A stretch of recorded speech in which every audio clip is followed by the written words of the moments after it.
Bonjour, bonjour mes frères et sœurs, bonjour mes compagnons d'œuvre, bonjour mes enfants en Christ. Je loue Dieu pour votre vie, pour votre persévérance dans les Seigneurs. Et je vous salue avec la paix et la joie de notre Seigneur et Sauveur Jésus-Christ. Je suis content de vous communiquer. Je m'appelle Pasteur Herbert. Je suis le pasteur de l'église presbytérienne vivante au Niger. Je vous invite déjà à tous nos programmes qui se déroulent chaque mardi à 18 h. Vous êtes invités. Nous sommes localisés dans la ville de Niamey au Niger, dans les quartiers de Bobiel, vers la plaque Alieri. Donc vous êtes invités. Chaque mardi à 18 h, nous sommes là pour prier pour tous ceux qui ont le cœur brisé, pour tous ceux qui veulent Dieu encore plus profondément dans leur vie. Et nous sommes là aussi chaque dimanche pour un culte de célébration. Nous célébrons la vie, celui qui mérite aussi être loué et adoré, c'est lui seul. C'est le Dieu de la vie, c'est le Dieu qui est la vie. Le Dieu Jésus-Christ, il est aussi la vie. Et sans lui, nous ne pouvons rien faire. Amen. Donc, parfois nous pensons que la vie, c'est seulement ce que nous sentons, ce que nous faisons, mais la vie est Dieu. La vie est Jésus-Christ.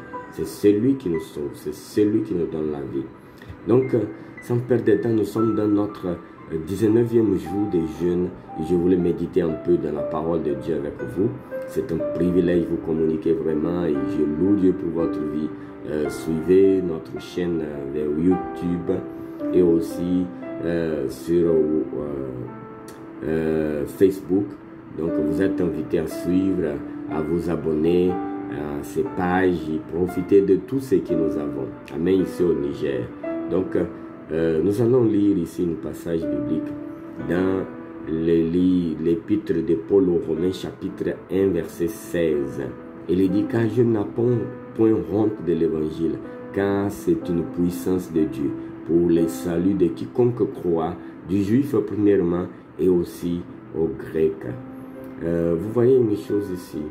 L'un des textes plus explique plus succinctement et profondément de l'évangile, qui explique plus profondément et plus succinctement l'évangile de Jésus-Christ, a été écrit par l'apôtre Paul lorsqu'il a dit cela, en disant que je n'ai point honte de l'évangile. Et pourquoi nous n'avons pas honte de l'évangile? Ce n'est pas parce que nous avons reçu un miracle, une guérison, un travail, une richesse, un cadeau.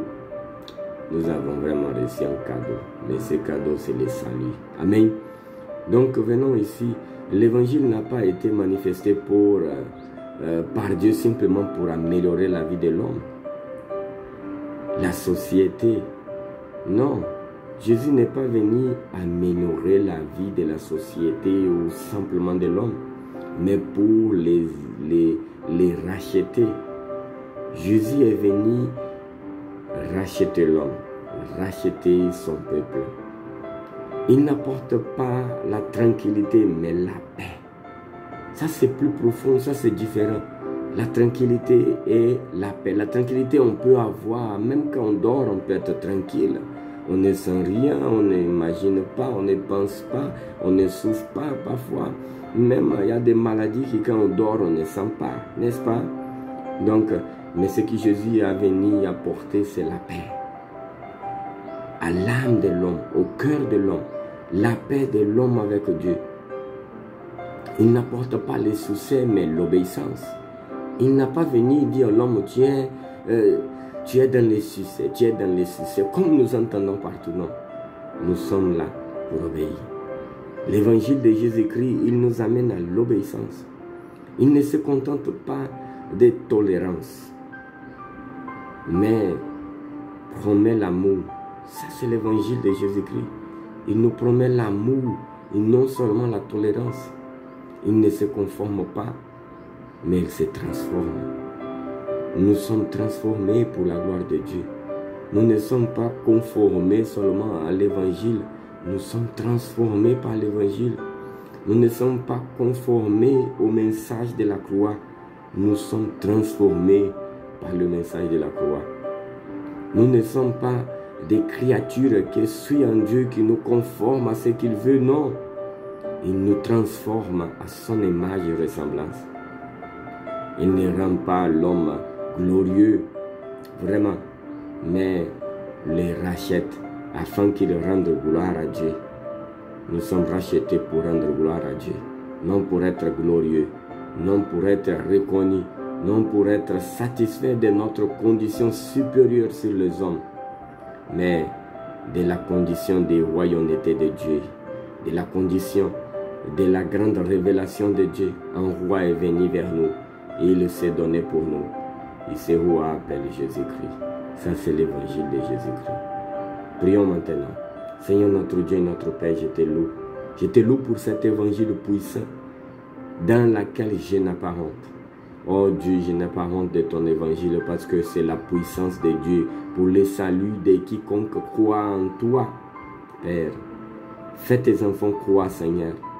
Non, Seigneur, parce qu'ils ont gagné ou ils attendent gagner quelque chose, mais pour les cadeaux éternels que tu as donné, la vie éternelle.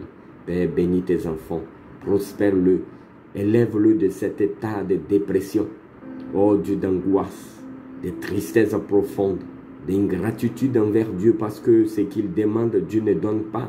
Il pense que tu es là, oh éternel, pour lui donner tout ce qu'il demande. Il a oublié ce que tu as fait au calvaire, ce que tu as fait au ciel quand tu as dit vraiment, je vais envoyer mon fils unique pour mourir, pour les racheter, pour qu'ils soient capables d'avoir la paix avec moi. Seigneur, la paix que cet homme, que cette femme, que cette famille n'a pas, c'est parce que nous sommes, oh Dieu, séparés de toi. Amène-le vers toi, Seigneur. Donne-le la paix qui dépasse toute compréhension, tout entendement. Fais des miracles dans ces foyers, dans cette vie, dans le nom puissant de Jésus-Christ. Amen.